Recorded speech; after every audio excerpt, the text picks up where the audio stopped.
Welcome back to the Cheeky Crypto Podcast with your hosts, Mike, JB, and Chris. Many thanks for listening in, liking, and subscribing. If you haven't done so, do us a favor and smash that like and subscribe button and turn on all notifications. Really do appreciate it. If you haven't joined the Discord or Patreon, link is in the description down below. A fantastic community talking crypto 24/7. I guarantee you won't be disappointed. And most importantly, it's absolutely free to join. Now let's get into some crypto talk. It is officially 2023. And I am very excited about this new year. Chris, how are you doing, my friend? I'm good. I'm still recovering from my little cough and chest infection that I've got. But apart from that, I'm living the dream. You're always living the dream. Of course. Like, is there a better way to be living than living the dream? Look, we're all trying to get to that point, but we're still waiting on the bear market bottom still, so we can also live the dream in the next bull run. JB, how you doing, my bud? Yeah, we're all good here, buddy. Good to welcome in 2023 with some family. Hope everybody else enjoyed it. Yeah, it's all good here. Started off to maybe a bit of a good start. I'm looking at a few courses to put myself on, better myself already. As I said, I want to learn this year. And yeah, got a few in the pipeline that are looking good. So off to a good start for 2023, Mike. How's everything with you? Hey, everything's good. I finally am starting to feel normal from COVID. That was the first time I'd actually had tested positive for COVID. So I'm still feeling winded. I was off for 3 weeks, just went back to work yesterday. I'm sore as all hell. Like my forearms and hands just hurt. And today I was sanding today and I just know tomorrow my forearms are going to hurt. It doesn't help that my son is also gigantic and picking him up is like the hardest thing on the planet. But other than that, hey, look, all is good. 2023 is here. Excited for my business, excited for crypto. The podcast is just, we're going to just be on next level this year. Hopefully by the end of the year, we can get to 5,000 subscribers, maybe pushing 10,000 subscribers. So I guess that could be a goal for us this year. We'll try to, get some numbers in. What are numbers that hypothetically you think we can get to? Chris, what do you think? I'm pretty confident that, we can achieve 10,000 subscribers by the end of the year. I don't think that's unrealistic. From a podcast standpoint, like outside of the YouTube world, like we're a top podcast, believe it or not, in the top 5% most followed podcasts. So shit, we're right up there. And that is a big achievement and something that we'll continue to push and see if we can get to that 1%. Yeah, that's pretty cool. I actually didn't know that stat. We get on here and we just do the podcast, right? We get on here, chat shit, talk about crypto, help people get through their day, give them something good to listen to. But for some reason, I always resonate with YouTube, and you only look at the subscribers on YouTube. You don't really follow the Spotify's and Apples and all that stuff. So that's really cool to hear. So yeah, maybe we get in top 1%. JB, what's your expectations for YouTube this year? Where do you think we can get to subscriber wise? Slow and steady wins the race, my friend. So I'd like to see us get to 3,000 first. After we get to 3, target 5. After 5, 7.5. And I'd like to round the year off at 10,000. I think we could do something very special at each landmark. So if we hit the 5, something special, maybe by March time, if we can hit 5,000, we could do something special then. Yeah, I resonate with that. I kind of feel like as long as it's not traveling somewhere, I'm still recovering from Manchester. Like I rolled my ankle and I've definitely torn some ligaments and yeah, it's one of those. So I have to go and just have people just either side of me if we're going to go places. Make sure I don't fall over. How's the year starting out with our weight loss goals? How are we feeling so far? Have we been drinking a lot of water? Yeah, I've been heavy on the water. I need to get over this chest infection before I start going to the gym and stuff. But I'm feeling confident. I'm always confident when it comes to losing weight. Like it's just a case of being in the right mental sort of state for me. Right. Yeah, quite happy to just eat healthy and work out. But if I have a bad day and it knocks me, it's hard to get back on track. Yeah, I've started out pretty good drinking the water. I'm a big Diet Coke guy. So I think if I can cut out Diet Cokes, I've done it before where if I just cut out the Diet Cokes, I just start weight sheds. It's crazy because, you know, obviously you replace it with water and then you're using the bathroom 50 times a day. But yeah, so I've started out, I'm trying to do better, trying not to eat any fast food. That is a goal of mine. We all know I love my Chick-fil-A breakfast, you know, double chicken biscuits with some hash browns and a Diet Coke. That's me every morning. And I've got to stop it. Number one, it's expensive as shit. And number two, it's very unhealthy. So I'm going to start my days off now with some eggs, bacon, some toast, and maybe a little shake. I think that's what I'm going to start doing. Yeah, I got to get healthy, man. Look, my kid is running around like crazy. I can't even keep up with him. So, but that could be my problem with having kids at such late age too. So, you know, it is what it is. But I don't think that's the case. Like I'm still the same. Like it's one of those. Yeah. All right. Anyways, let's talk about some crypto. Looking at CoinMarketCap, there are 22,177 cryptos today. Bitcoin hovering around 16.6 to start the year off. ETH sitting around 1,200. And the big news today would be Solana up 19% at time of recording.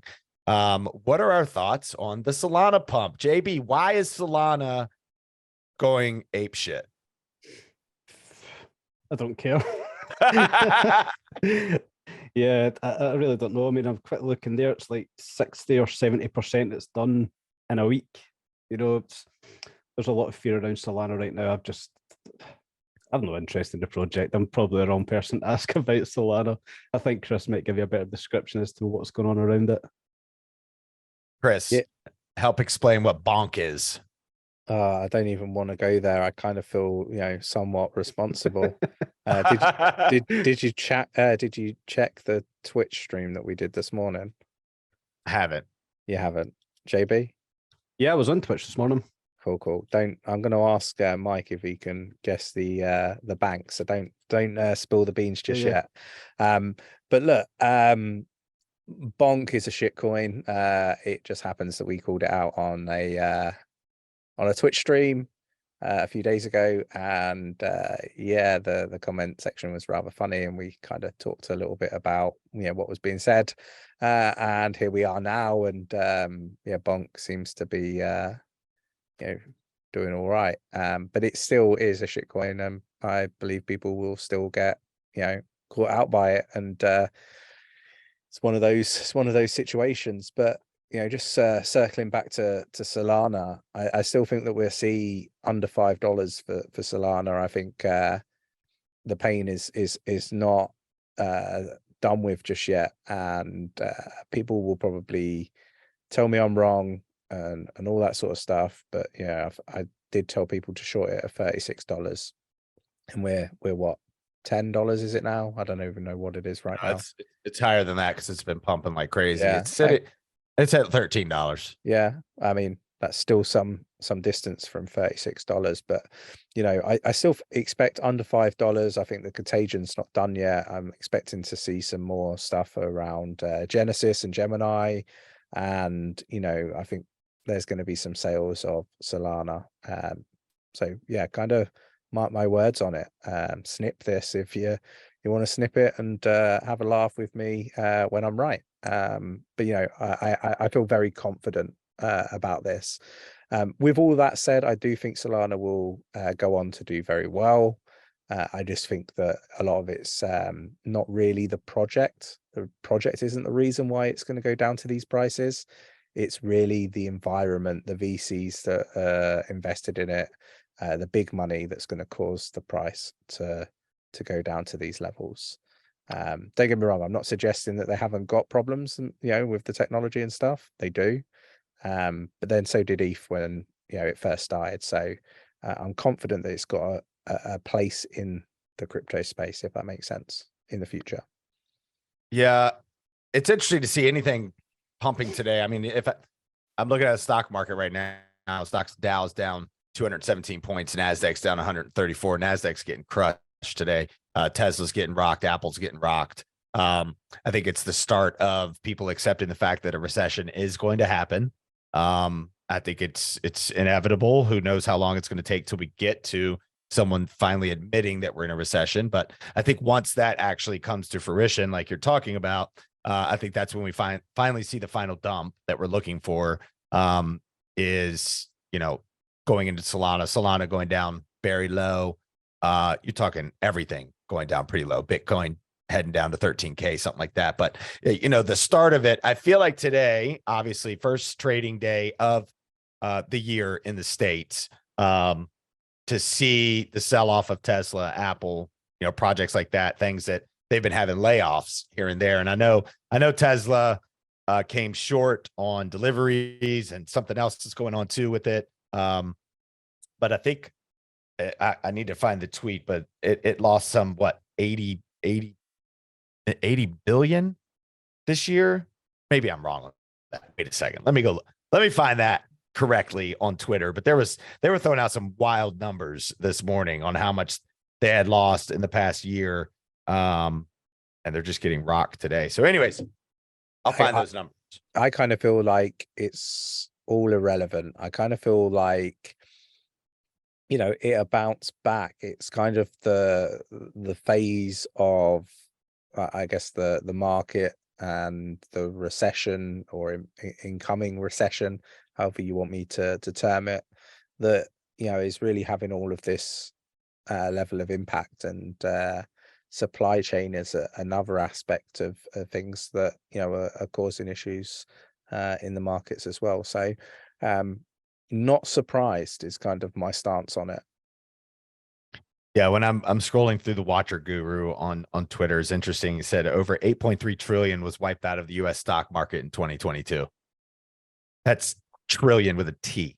Yeah, it's a hell of a lot of money.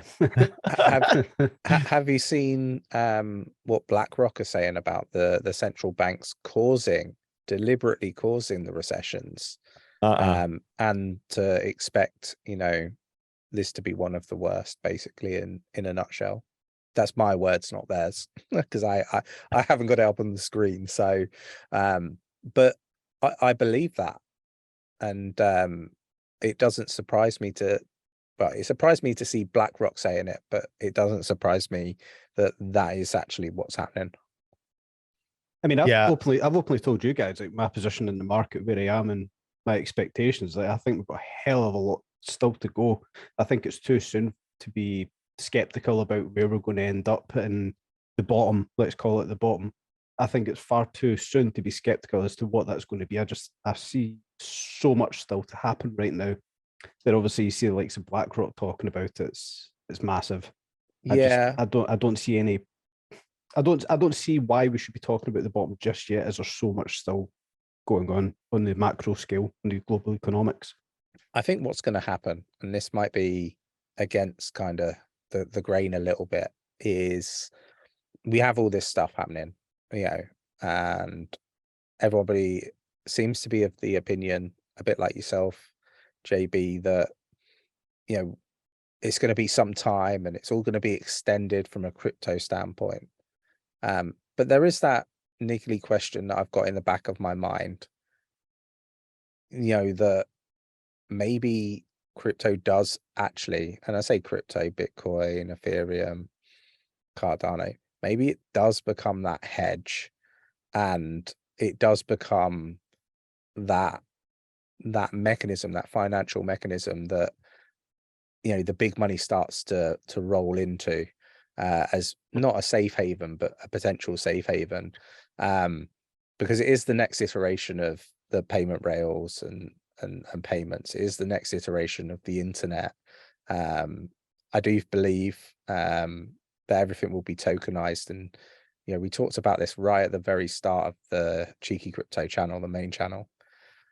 And my thought process hasn't really changed on any of that. And you're starting to see BlackRock talking about that stuff now as well, everything being tokenized. So, yeah, I do have that niggly feeling that, you know, and I've said it openly, 6 months, it's probably 5 now, possibly, you know, 4.5. And we'll see that bottom come in. I think that there is a possibility, not guaranteed, but a possibility that a lot of people are looking at the markets inaccurately, as in, like, you know, all because you're seeing it with stocks and business generally, that is going to be mirrored in each and every sector. And I just get a feeling that's not going to be the case. But, you know, I could be way off. It's just something niggly in the back of my mind. Well, I think they were saying something about the crypto becoming another sector of the S&P. And I think once regulation actually comes to play, and I think it actually happens, I think there is the potential for that to happen. So like you're saying with BlackRock and, you know, other big investors, once regulation happens, I think that's when you see even more adoption of tokenization and utilization of all that stuff, you know, things like XRP and stuff like that. I think it's coming. It's coming for sure. It's just a matter of time. When does that come? Right. And hopefully it'll be right after the bear market, when we buy all the bear market, and then bang, then all the investors come in and we all make a fortune. That's what's been beauty about you guys navigating safely through the market right now. And, you know, we're still expecting downside. So hopefully everybody that's been following is still safe and still holding on to their cash. And, you know, so I'm looking forward to regulation. A piece of me says I don't want it, but the majority of me says we need it, right? Like, too many people are getting hurt. There's too much money that's just getting lost out there. And I think the regulation is definitely going to help. So, JB, what's your take? I think when it comes into play, because we know it is coming into play, when this comes into play, I think we'll see a pump like we've never seen before.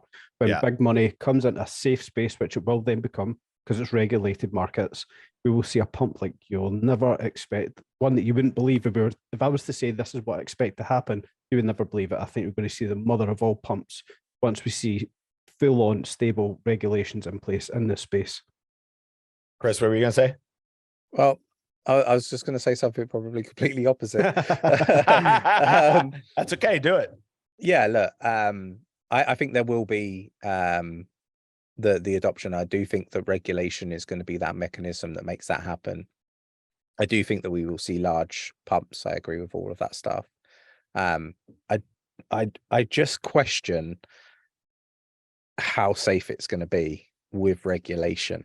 Like, my reasoning behind it is, in the last 5 weeks, and you would have heard this earlier, JB, in the last 5 weeks, there's been 6 banks that have been fined for anti-money laundering.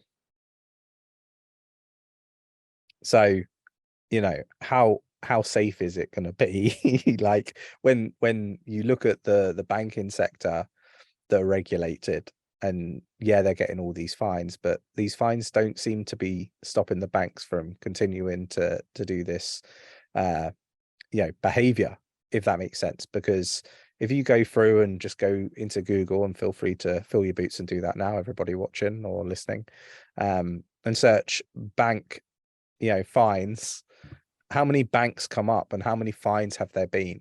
And I'm going to mention it now because we'll probably come on to the FTX stuff, with Sam, Uncle Sam.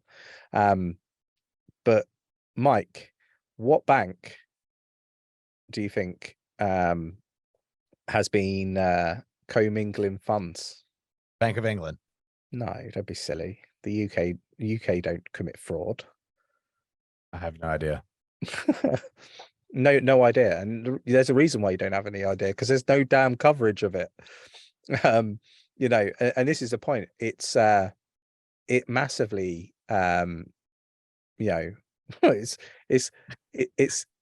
it's massive in comparison to FTX, yet we're not hearing about it. Wells Fargo, $3.7 billion fine, commingling where you see this customer funds. You can't make this stuff up. Where are you seeing it at? Where is this posted? So that's fascinating as fuck. Brad Garlinghouse mentioned it. It's $3.7 billion fine. So 23rd of December, I think it was a fine. Yeah, in fines for mismanaging customer funds. And when you consider how big, the FTX thing, is, the regulated side, which we must have regulations because it stops all of this stuff, and you've got Wells Fargo doing it. I don't think it's going to be any safer having regulations. If anything, it's just going to bring in the big money. We're going to see the sizable gains, don't get me wrong, but you're still going to have bad actors. You're still going to have these individuals still committing these, crimes, regardless of whether we're regulated or unregulated. It just interests me. Well, we've seen that obviously at the start of the war as well, with obviously Russia and Ukraine, the amount of oligarchs that were sanctioned in the UK. So we know it's not safe. Banking's not safe. As incredible as that is to hear, world banking is not safe. Your money, like the money that's been held in banks, is not safe. We know that there's obviously, like, let's call it cartels, drug dealers, oligarchs all in the world. Their money's in the banks. The banks know that money's there. How many Swiss banks are clean? How many accounts in the Swiss bank in Virgin, what they're called again? The Virgin Island banks. How many of the banks are clean? They're not. It's world banking. It's money that's getting moved about. We know it's not clean, and the same's happening in this space as well. I think it's shrewd to think that there's not dirty money that's getting passed around the space. We all know that's happening. The only difference is with regulations is I think personally it protects us more. It's going to help them out a lot. We know that, but I'm looking forward to it, and I do think we'll do well off the back of it. Yeah, I agree with that. I was joking, by the way. The UK banks are just as bad. So where do we go from here? I mean, look, everything just sounds negative, right? Like, what do we do? So I don't know, man. Does it sound you negative though? In my mind, it does. Yeah. To hear banks commingling funds, and we got crypto fucking hacks all the time, and where is my money only safe in a shoebox in my fucking closet? Well, no, because everybody that watches and listens to the podcast now knows where it is. It's definitely not safe there anymore. I'm just saying, in general, like, I mean, is it only safe on like a MetaMask or Trust Wallet?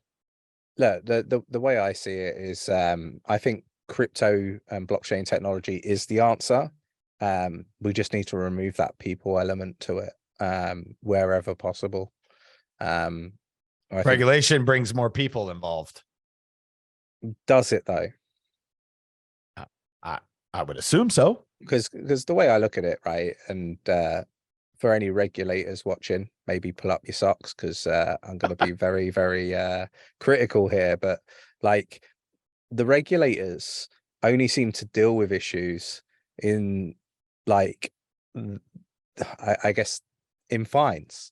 They're not stopping the crime from taking place. They're not protecting anybody. All they're doing is going, oh, we caught you. Well, that'd be a fine. Like, and the banks, they don't really care, because the punishment is not, a deterrent, is it? It's just seen as part of, So that's what you've said. That's what you've said all along, is about, the punishment's not being, severe enough. So people are like, oh, they just get a slap on the wrist, say they got to pay $1 million. Well, they stole 20 million. So paying $1 million fine, fuck it, whatever. So if I was a thief and I knew I could steal 20 million and only pay a $2 million fine, well, I'd fucking steal it all the time, right? So I think you've said that in the past, and that being an issue. Not that I'm going to steal anybody's money. I'm not smart enough to do that, trust me. But yeah, I could see. I don't know. And I don't think it needs to be that way. It needs, like, the regulators need to have a look in the mirror and be like, you know what? We're shit at what we do. We are so shit at what we do. Now, any regulators, go over to that mirror right now and look in the mirror and just tell yourself you're shit at your job and you need to do things differently, and come up with a better plan, because, you're not protecting investors. The SEC, their own, like, 2 bullet points of their actual mission statement, they fail every time. I mean, just look at what is it, BlockFi. They're at the top of the list to receive funds ahead of investors. Like, their first 2 bullet points of their mission statement is to protect investors. It's absolutely laughable. Like, write it off and protect the investors, like your mission statement says. It's horrendous that they haven't done that already. And it shouldn't take, some little podcast individual, to tell the regulators that they need to do their jobs better. They should be doing the best that they can possibly do by investors, and they're not. But I think the problem starts with the regulators, and I think they need to look at how they can prevent shit happening rather than just, you know, regulating through enforcement. You know, give clear guidelines, and instead of sitting there waiting for shit to happen and then finding some motherfucker for doing it, you know, have some plans in there to go and, you know, review before it happens and make sure it doesn't happen but ahead of time. That's kind of how I see it. I don't think our YouTube is ever going to be monetized, by the way, because of the amount of F-bombs that we drop on here. So hopefully we don't offend people by continuously saying the F word. But hey, look, on a positive note, I want to bring up, today marks the 14-year anniversary of when Satoshi Nakamoto mined the first Bitcoin block. So can we give a round of applause to that? Got a little golf clap going on right here. So thank you so much. Appreciate that, Mr. Satoshi Nakamoto. We know you watch our podcast. We appreciate you, whoever you are. Do we still not know who he is or she? Elon Musk. Anyway, it could be. Yeah, it could very well be. Like jokes aside, it could very well be Elon Musk. He's got the brains to do it. Well, he's got the background to do it also. But I feel like I may have cut JB off. Were you going to say something, JB, earlier? Sorry. Yeah, it's just when we're talking about shit, I've got two different things to talk about. So we can either talk about SBF or we can talk about Luna Classic. You guys can take your pick. You pick. SBF first. Go. SBF first. Well, what we're going to talk about SBF. 115 years in jail, possibly. What do you guys think about that? He won't ever make it.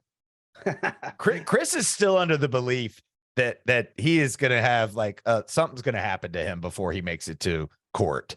But I think, JB, you also said that, is he entering a plea of not guilty? Yes, he is. He's going to, well, I don't know if that's going to be today or not, because he's obviously facing the courts today, but he will say not guilty in the charges. There's lots of speculation going around whether he's going to plead insanity or the rest. You know, all this FUD comes up. He'd probably be best, to be honest. But we're seeing that obviously Caroline Ellison, the CEO of Alameda, excuse me, she entered a guilty plea deal, but she is now cooperating with the investigators, everything SBF, FTX related. So he's thrown well under the bus. He's not got anywhere to turn right now. I think all the cards are stacked against him. He's going to have Wang, he's got Ellison. Both of them are now divulging information about the ongoings. So yeah, he's fucked. So if he's entering a not guilty plea, then that means he's not taking a plea deal. Yeah, but all that's going to do as well is drag out the case.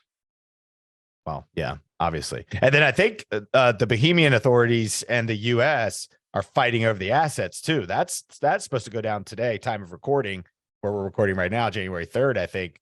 It's supposed to happen this week or something. They're going to be in court this week. So that's going to be interesting also. Like, who's responsible? Is it Bahamas people or is it the states or like, so there's, I still think he's going to slip on a bar of soap and bang his head, and that'd be that. It's not going to be that. People still lost. There's still $8 billion that's not accounted for. So somebody's got to be held accountable. Yeah, but like if he's no longer able to be accountable. Carolyn Ellison knows everything. I would highly doubt that she doesn't know fucking everything. And SBF cannot plead insanity, by the way, because the dumbass went on all these interviews. So the only thing he's fucked himself on that. With Ellison, if she doesn't know everything, Wang does. Wang done a lot of the code and the software for all the transactions. So we don't even need SBF. Exactly. These two can tell everything, or let's just say 75% of what is needed to absolutely crush him. He's crushed anyway. We know he's crushed. Chris's face. JB, Chris's face when we talk about SBF is just like the little stone cold, like somebody's gonna hit him with a fucking car look. Like he's gonna slip on a bar of soap, bang his head. That is the end of it. Like I have a certain dislike towards this guy. Everybody knows I have for a very, very long time. And yeah, look, I just think that this goes like so much deeper than people realize. And there's so many more people like in government, in the SEC and all these regulators that are heavily involved. I mean, it goes Well, you're into- not a, but you're not a morbid person. You don't wish death upon people. So No, let's- I just think that I should call it out as it is, right? yeah, no, I get it. I get it. He's fucked over a lot of people. He's a piece of shit. Yeah, I get it. Like I don't have any like I'm not willing that to happen. Like I'm just not. Yeah. But I think it's going to. Yeah, but Right. you mess with a lot of the wrong people. You lose a lot of the wrong people's money. Not Chris, We've- SBF. Yeah, Yeah. we've watched enough movies to know what happens. Do you know what I mean? Like, there's I mean- going to be investors of FTX that are illegitimate people who you wouldn't want to be on the wrong side of. That's kind of what we're trying to get to here. That, you know, a lot of the bad people in the world's money has been lost off the back of what FTX and Sam have done. See, I don't think it's those individuals that Sam needs to worry about. I think it's the people in government that Want them silenced. yeah, exactly, because ultimately they're going to lose their livelihoods, their pensions, like everything, Their freedom. their freedom, yeah, all of that. And these are people that I think can just have stuff done. The reason I'm laughing is because whenever JB says freedom, I just think of Braveheart. And in the States, Braveheart was one of my favorite movie, man. And every time, because JB has the accent, every time he says freedom, I just think William Wallace every time. It fucking gets me. So sorry. So on that note, obviously Adobe is a magnificent piece of software.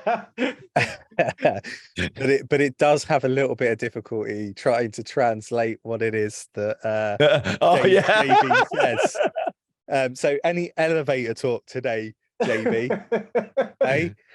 Hey, No. I might just for shits and giggles, my language, just auto translate it and just see what it comes out with. What elevator talk did JB have today? I wonder.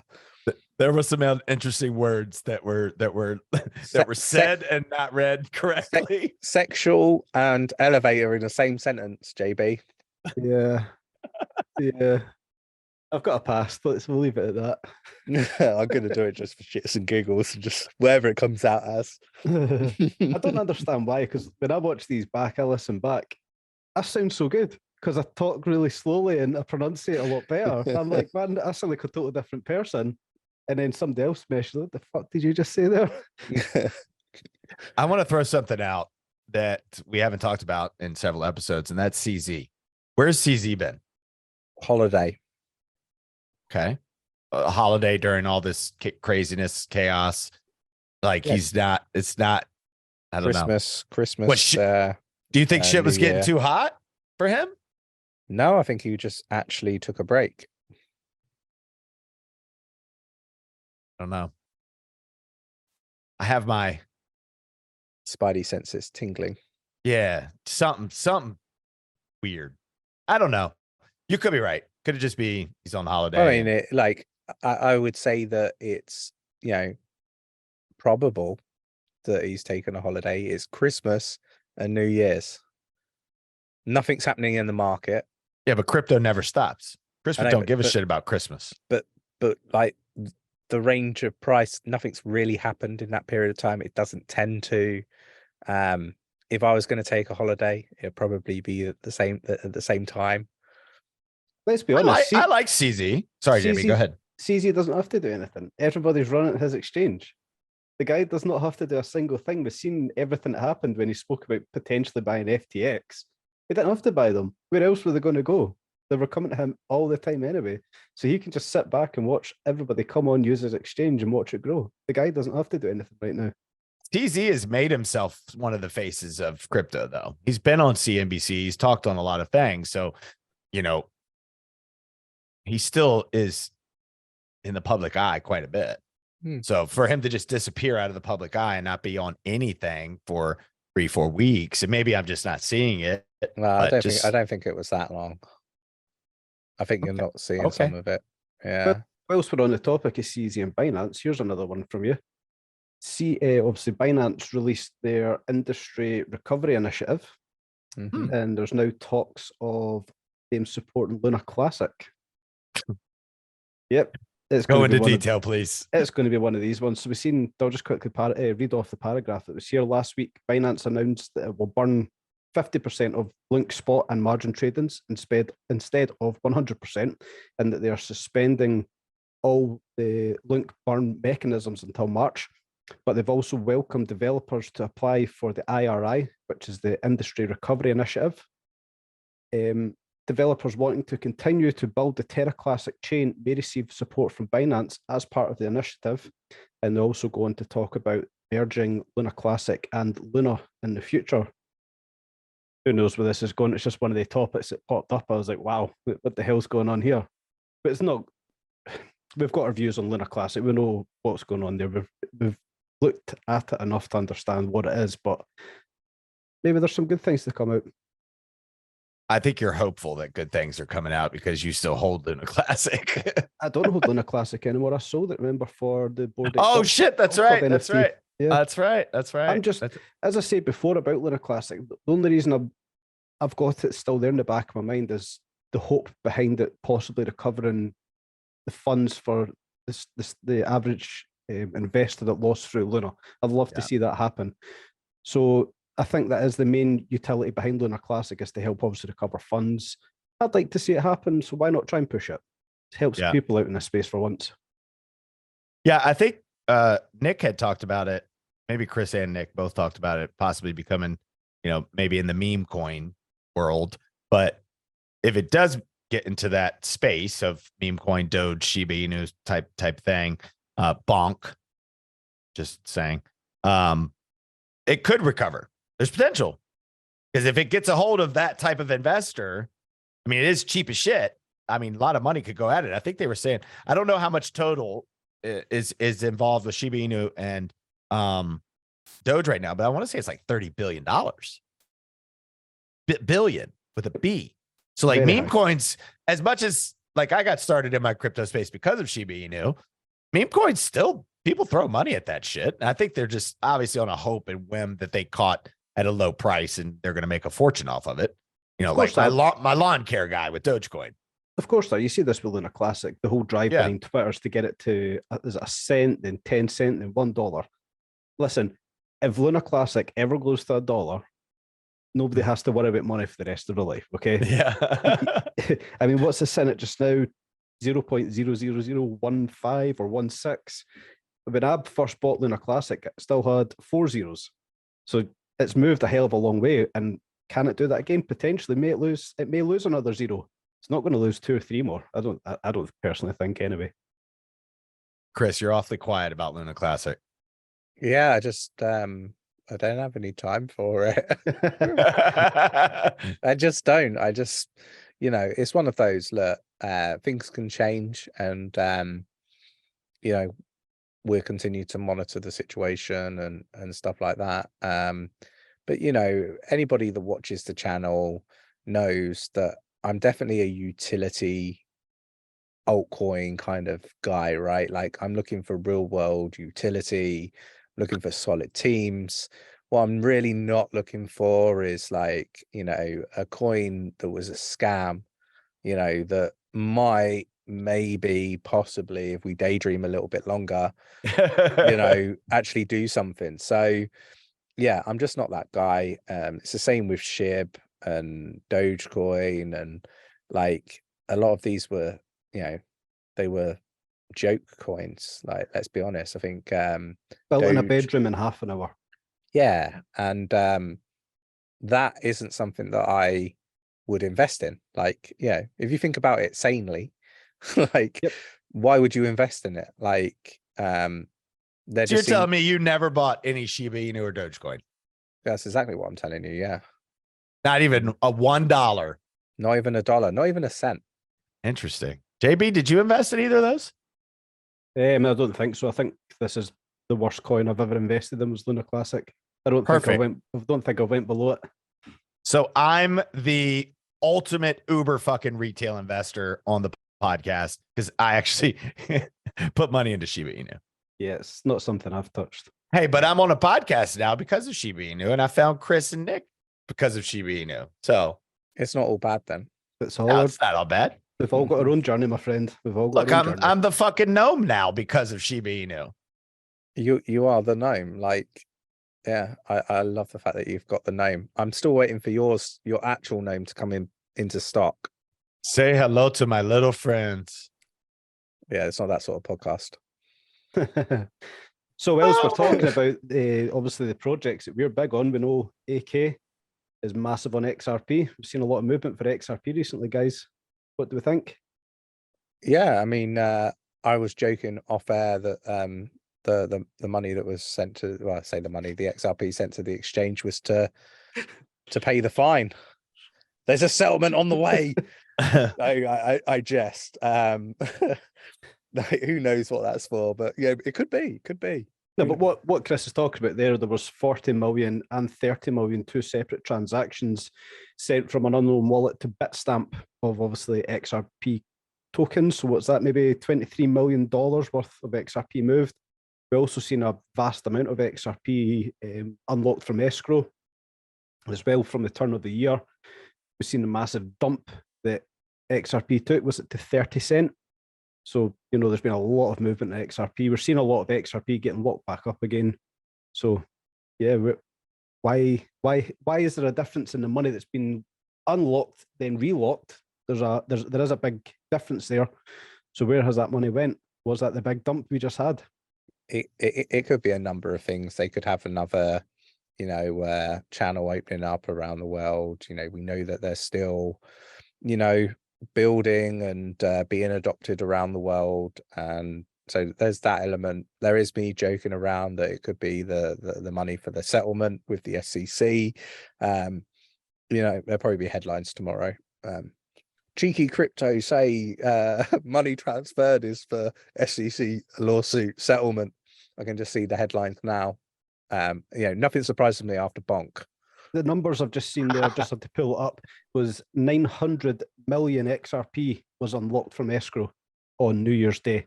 So that is 206 billion.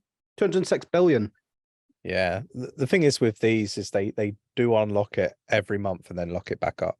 206 million, yeah, $206 million dollars worth of XRP was unlocked from escrow. It's probably Elon Musk because he just became the first person in history to lose $200 billion. So he's probably trying to put some money back in his pocket. So, I mean, in history, the dude lost $200 billion. And it's still not phasing him at all. And he don't give a shit. Nope. Could give two fucks. He's probably doing mushrooms right now. Could you imagine sitting in a room with Elon Musk on mushrooms? I would love it. I mean, we'd probably have a beer together, even though I don't drink. And beer and mushrooms. I don't know if they mix very well. I mean, fuck it. If it's with Elon, I'd do it. Does he do mushrooms? I don't know. Dude, the dude does everything, I think. He also lives in a house that's like 400 square feet. He doesn't own a house. All alleged, obviously. No, he went on Joe Rogan podcast. It said that he lived in a house that was about 900 square feet. It's not his. Elon doesn't own a house. Well, whatever. He's in a fucking timeshare or whatever. Fucking does. So yeah, Satoshi fucking Island. Elon's probably there. I mean, that's what I'm just going to assume. But XRP, I do think that gets settled finally this year. I really am hopeful. I am actually going to purchase my first amount of XRP once it drops down closer to that 30 cent, 25 cent range. Not financial advice, but that's kind of the range where I'm going to buy some. It'll be the first time I've bought some. Hopefully that gets settled this year. To be honest with you guys, I still to this day don't understand why it's taken so long to settle something so simple. Because I'll ask a guesstimate from each of you guys. When will the case be settled? Before 2024. A more accurate date. Come on, just a guess out there. April 23rd. Chris? March 13th. A Monday. I'm going to say March 15th. Write that shit down. I am, don't worry. I'm saying March 15th. One, it's a Wednesday, so Nick will be working. Yeah, I didn't look at the day that week. Yeah, I do. I think it'll be March before the end of financial years. Everything else will line up there. I think we'll see it by March. But yeah, sorry, Mike, I totally cut you off there. I'll let you carry on. No, you're good. Okay, so let's wrap things up with our final takes on when we think the actual bear market bottom. When do we think things stop going down and finally start reversing back up? Since we're doing dates, give me a date, give me a date of when you think the bear market bottom will be in. Chris, go first. Oh, no. I need to get my calendar. No, you can't look at calendars. Why can't I look at calendars? All right, fuck it. You can look at a calendar. I'll jump on here. Yeah, JB, go ahead. Excuse me. June 7th. June 7th. Wow. Okay. Why June? It's the first date that came to my head. Oh, it was actually the first date that came to my head was June 6th. And then I looked at the calendar and June 7th is a Wednesday. So we'll definitely align with Nick's schedule. I'm going to say April. Oh, Interesting. Okay. So April, June. So April's 4 months Wednesday? from here. Which Wednesday in April? 20th. That's a Thursday. Oh, I'm Is looking at it. Yeah, that's a Thursday. Is it? JB's taking a piss. That's funny. April It 20th is is. a It's Thursday. 19th. So for those that are in the States that don't understand what taking a piss means, I had to understand. I had to No, learn taking it. the piss. Taking a piss literally means taking a piss. Oh, so what is taking the piss? Is there Taking a the piss. difference? Having a joke. Oh, having a joke. Okay. Just want to make sure we explain that to all to the US people. Well, I'll give you a Scottish phrase to try and dissect. All right. My Pod- date. Mike, hod your What? reached. Huh? Hod your reached. I don't even know what that means. Take a piss? No, Chris, you won't even know what that means, do No, you? I don't know what it means. No. Yeah, hod your reached. Be quiet. Well, what you're not speaking English at that No, it's point. Scottish slang. Oh, okay. Yeah, I would never know what that means. I'd tell you bless you, and you'd be like, no, I was telling you something. I'm like, I oh, wonder fuck. if Adobe knows. Hod your reached. I think we did this podcast specifically so Adobe got fucked up Yeah. by the end of it. So, Mike, come on. Bottom. Oh, what's Which my date? Bottom. I will say, let's see, what's the first quarter? The first quarter ends what? End of March. I would say the bottom probably comes in by end of April, is what I'm thinking. Probably like April 27th. A Thursday. So April 26th. It could be April the 27th, but it could be really early in the morning whilst we're sleeping. Yeah. Yeah, basically. Yeah, obviously, I think we get to the bottom. I don't think we're going to see any all-time highs by the end of this year. So those are our predictions right now, as of now, for the bear market, based off everything that we know in the news and things like that. Obviously, these are our opinions. It's not financial advice. But last thing, while we wrap up, instead of giving final thoughts today, I want to know, what is Bitcoin finish 2023 at as a price? Wait, you asking me? Either one of you can go. 2023 end of year. Bitcoin price. I'm gonna go 38K. Okay. JB, you're writing this shit down, right? I'll write it back down in the podcast. Go ahead. I've not got pen and paper here. Okay. End of 2023. So we're going to have potentially 6 months more of a bear market, 6 months more of it recovering, which will probably go sideways in the bear market. End 2023, 25,000. Okay. Well, I'm going to be in the middle then. I was thinking 32, so I want to say like 33K. That's if we can break through 30K. I think 30K is going to be a very big brain fuck for a lot of people. You know, trying to push through 30K is going to be difficult. If we push through 30K, I think we get to Chris's number for sure. I think if we hit resistance at 30K, then we hit JB's number. So fuck it. I'm just going to be in the middle and call it 33K for myself. Because if things do get popping like they need to, obviously this is coming from the bottom of a bear market that I personally think is roughly 13K. That's where I think the bottom of the bear market. So we're talking 13K up to 30K within 6 months. That's a fucking hell of a lot of moving. So, and to get to 38K, that's a lot. But Chris, you've lived through a bear market. You've been through a bear market. You know how a bull market feels and recovers. everything that we're all investing in. The technology is much more superior. I think there's a lot more regulators that are coming in. I think big money's going to come back in. So yeah, I mean, I think there's the potential for both of y'all's to happen. I don't think mine's going to happen, but who fucking knows? So yeah, awesome predictions. I like it. So JB, once again, you're at 28K. Is that what you said? 25. 25K, and Chris, you're at 38K. Yeah. Cool. All right. All right. do Well, it.